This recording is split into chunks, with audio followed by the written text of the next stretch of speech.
Hello नमस्कार, welcome to my YouTube channel. आणि हा माझा फर्स्ट व्लॉग आहे. आणि मी थोडक्यातच तुम्हाला माझ्याबद्दलची माहिती देते की मी ह्या चॅनलवरती काय तुम्हाला पाहायला मिळेल. माझ्या चॅनलवरती ह्या रिलेटेड मी सर्व माहिती देणार आहे. तर हा व्हिडिओ अगदी शेवटपर्यंत पहा. आणि हा व्हिडिओ एकदम छोटा असणार आहे, त्याच्यामुळे मी जास्त वेळ घेणार नाही तुमचा. माझा पहिलाच व्लॉग आहे. आणि माझ्या चॅनलवरती तुम्हाला डेली रुटीन्स माझे व्लॉग्स पाहायला मिळतील. तसेच ह्या चॅनलवरती तुम्हाला जे काही रेसिपीज आहेत नॉनव्हेज व्हेजच्या दोन्ही, आणि मेन म्हणजे मी कोल्हापूर आणि कोकण ह्या दोन्हीकडच्या रेसिपी ह्या चॅनलवरती शेअर करणार आहे. तसेच आपले जे काही धार्मिक सण असतात तर त्या सणांविषयीची पण माहिती आणि व्हिडिओज पाहायला मिळते. आणि आज मी पार्थिव शिवलिंगाची पूजा केली आहे आणि त्याचेच व्हिडिओ मी पुढे ॲड करते, तर तुम्ही पहा. आणि असा होता माझा आजचा व्लॉग. तर हा व्लॉग शेवटपर्यंत पहा आणि सबस्क्राईब करायला विसरू नका. माझा पहिला लाँग व्हिडिओ, फर्स्ट व्लॉग, आणि मग महादेवांची पूजा करतानाचा व्लॉग असेल तर अजूनच छान. म्हणूनच मी हा व्हिडिओ तुमच्यासोबतसुद्धा शेअर करते. आज प्रदोष आहे आणि पार्थिव शिवलिंगाची पूजा करायची होती. आणि बेलपत्राच्या झाडाखाली जर काही पार्थिव शिवलिंगाची पूजा केली तर अत्यंत शुभ मानलं जातं, खूप चांगलं मानलं जातं. आणि म्हणूनच मी माझ्या गॅलरीत असलेल्या बेलपत्राच्या झाडाजवळच शिवलिंगाची मूर्ती तयार करते. आणि मी ही मातीची घेते आहे, तर ती आधीच ओली करून घेतली होती, कारण मी पाणी टाकलेलं होतं झाडाला, त्याच्यामुळे ते आधीच ओली होती. म्हणून मी एक्स्ट्राचं काही पाणी घ्यावं लागलं नाही. तिथूनच माती घेऊन शिवलिंगाचा मी आकार करत होते त्या मातीमध्ये. आणि खूप सोपं आहे बनवायला. आधी मला सुरुवातीला मी जेव्हा बनवायचे तेव्हा खरंच जमत नव्हतं, पण आत्ता मी बनवायला घेतले तर खरंच आता सोपं जाते बनवायलासुद्धा.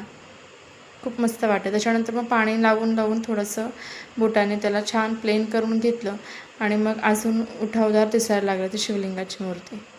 खूप छान केली होती. सो असंच व्हिडिओ शेवटपर्यंत पहा.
हा व्लॉग अपलोड करायचा होता मला खूप दिवसांपासून.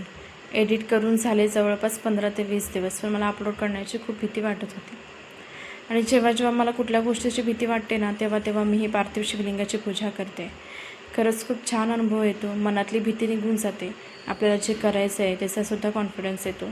काय चुकीचं, काय बरोबर, आणि हे सुद्धा प्रश्नांची उत्तरं मिळतात. काही चमत्कारच होतं आणि व्हायला पाहिजे असं खरंच काही नाही आहे. मनापासून श्रद्धा असेल, देवावरती विश्वास असेल तर आपोआप सगळ्या गोष्टी सोप्या होऊन जातात.